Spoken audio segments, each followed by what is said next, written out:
Allez, allumage des buzzers de Pierre, Marie-Noël, Guillaume et de notre champion Jean-Michel. C'est parti.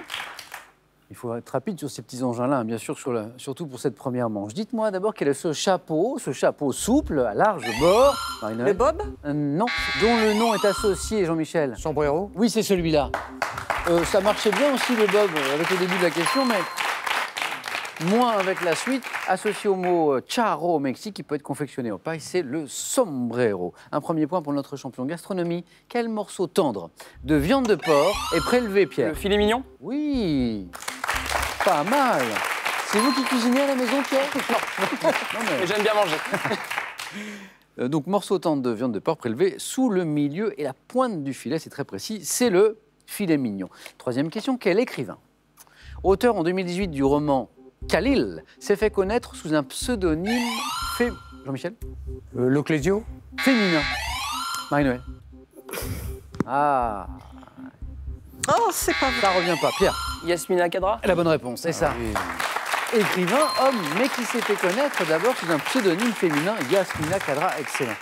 Pierre, il y avait 3 points ici. Ça, c'est bon à prendre, ils sont pour vous. Nous sommes le 24 avril 1979. Quel État des États-Unis, dont la capitale est Atlanta, a adopté, Pierre? La Géorgie? Oh, c'est bon ça. Hop, ça continue. Donc, a adopté, le savez-vous, Pierre, a adopté comme hymne officiel une chanson de Ray Charles. Ah bon? Georgia. Ah oui, Georgia. Et oui, oui, Ah, oui, évidemment. Quel végétal cryptogame formé par l'association d'un champignon et d'une algue. Lichen? Oh oui. Et d'une algue pousse sur l'écorce des arbres. Le lichen, 2 points pour Marie-Noël. Dans quel documentaire, Guillaume, Jean-Michel, Marie-Noël, Pierre, dans quel documentaire sorti en 2007, le réalisateur Gilles Demestre célèbre-t-il le moment de la naissance aux 4 coins de la planète? Très beau document. Guillaume? L'enfant? Non. Mais c'est bien tenté. Pierre? Naître? Ah non, mais vous avez raison, c'est dans cette idée-là, bien sûr. Jean-Michel? Les bébés? Non plus, vous avez raison. Je ne trouve plus. Non, le premier cri. Ouais, Magnifique premier documentaire cri, sur la naissance, sur le moment de la naissance. Je cherche un nuage, mais il y en a quelques-uns. Quel nuage de beau temps à basse... Marie-Noël? Le cumulus? Oui.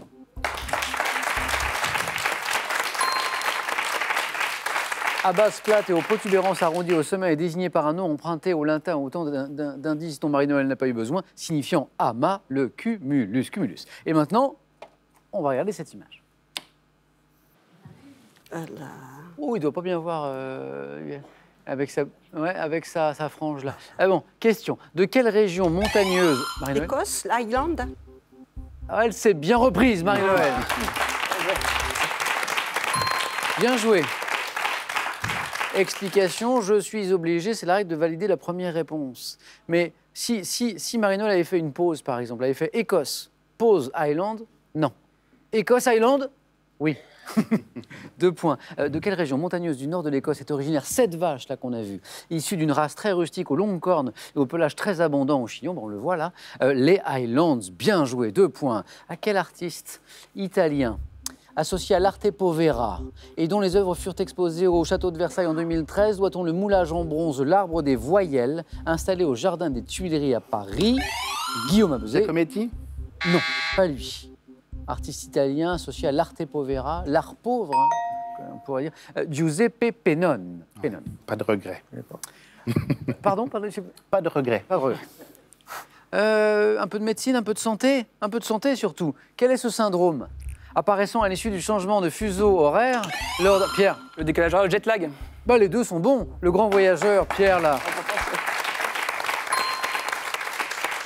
Apparaissant à l'issue du changement de fuseau horaire lors d'un voyage en avion, modifie le cycle biologique de 24 heures. J'acceptais les 2 réponses, décalage horaire, le syndrome ou le jet lag.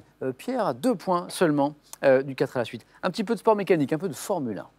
Combien de titres de champion du monde des pilotes l'Allemand Michael Schumacher? Pierre? 7. Ben, dis donc, Pierre. Oui.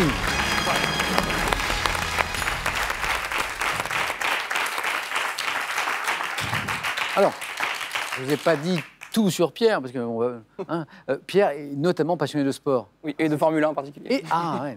Dis donc, il fallait le savoir, 7 tout pile. Alors, 94, 95, 2000, quel palmarès, 2001, 2002, 2003, 2004, 7 titres champion du monde pour Michael Schumacher. Le champion du 9 points gagnant, eh bien, c'était Pierre, premier qualifié. À tout à l'heure, Pierre, aux 4 à la suite. 2 places à prendre encore. Guillaume, ce compteur va se débloquer, je n'en doute pas. D'ailleurs, on va encourager nos 3 candidats pour la suite de ce 9 points gagnant. En 1982, oh, ça va jouer vite, quel chanteur français interprète le tube? Il tape sur des bambous. Philippe Laville. Sur des bambous, oui.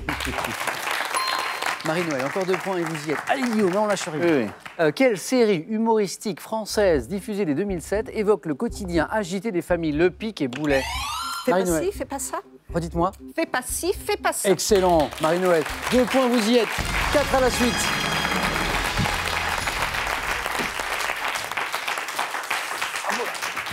Fais pas ci, fais pas ça. Jean-Michel, Guillaume, tous les deux en lice pour la dernière place à prendre. 1 pour Jean-Michel, score vierge pour l'instant pour Guillaume, mais à coup de 3 points, puisque maintenant on joue pour 3 points, ça va aller très vite, vous allez voir. En 1649, histoire, en Angleterre, quel gentilhomme puritain, devenu l'homme fort du royaume, fit condamner à mort le roi Charles Ier? Jean-Michel. Cromwell. Ah oui, c'est beau. Ah, bien joué. Avec une petite hésitation, comme quoi il ne faut jamais... Il faut oser, il faut oser. Parce que parfois on a la bonne réponse, elle vient de loin, d'une lecture, d'un souvenir, et puis on se dit « Ah non, mais si !» Voilà. Hein, on ne peut pas dire que l'Angleterre est un pays qui a connu beaucoup de révolutionnaires, contrairement à nous, la France, nous on adore ça. Cromwell a été un peu une figure de révolutionnaire. Dans son sketch, Guillaume Jean-Michel, dans son sketch La chute ascensionnelle, quel humoriste français, adepte du non-sens, dit « Même avec Dieu, il ne faut pas tenter le diable ». Jean-Michel. Des proches. Non. Un autre adepte du non-sens. Des proches, oui, mais... De Vos. Ah, c'est beau. 3 points. Raymond DeVos, bravo. Immense humoriste, bien sûr. En physique, quel terme emprunté à l'anglais, physique, hein, désigne chacun des éléments de même numéro atomique, mais avec une masse... Guillaume. Les isotopes. Et la bonne réponse. Il est lancé, Guillaume, là. Attention Jean-Michel, ça y est, Guillaume est bien dans la course. Isotope, bravo. Quelle figure de rhétorique? Quelle figure de rhétorique différente de la comparaison, consistant en... La métaphore. Oh, putain, Hop là! Alors là! Bravo. Bien joué. Regardez votre montre à la maison. Regardez, Guillaume, en fait, il avait réglé sa montre. Il avait réglé sa montre sur l'heure, là, voilà. Et avant, il avait dit non, non, je vais pas jouer, je vais les laisser jouer, et voilà. Et je vais tout donner à la fin. Oui. Bravo, Jean-Michel. Notre champion. Ah, super mon champion. Ça jouait vite, ça jouait très très vite. Ah oui, ils sont forts, ils sont forts. Ouais. Bon Jean-Michel, ça a été un plaisir. Bravo pour ce titre de champion. Ah, merci. J'espère qu'on aura l'occasion de jouer dans pas trop longtemps. Certainement. De nouveau ensemble. Bon retour à Bois Guillaume. Merci. Et ce cadeau, il est pour vous bien sûr. Pearl vous offre un bon d'achat de 150 € pour vous offrir par exemple une tablette ou un téléphone sur son site pearl.fr. Pearl, au cœur de l'innovation. Vivez intensément votre passion du football. De Platini à Mbappé, faites le plein de connaissances sur les équipes et les grandes compétitions et revivez les moments forts du Mondial 2018. Avant le 4 à la suite, hop, ça c'est pour vous. Une nouvelle chance de gagner 5 000 €. 5 000 € avec nous ce soir. Je vous rappelle la question de ce mardi. Quel est le poids d'une balle de tennis de table? Tennis de table, hein, ce qu'on appelle le ping-pong aussi. Réponse 1, 2,7 grammes ou 2, 500 grammes. Il faut avoir joué pour savoir. 32-43 pour le téléphone pour la bonne réponse par SMS 1 ou 2 au 7 10 20, tirage au sort parmi toutes les bonnes réponses. Félicitations à Guillaume, à sa belle accélération, à Marie-Noël et à Pierre. Allez, on joue avec vous au 4 à la suite.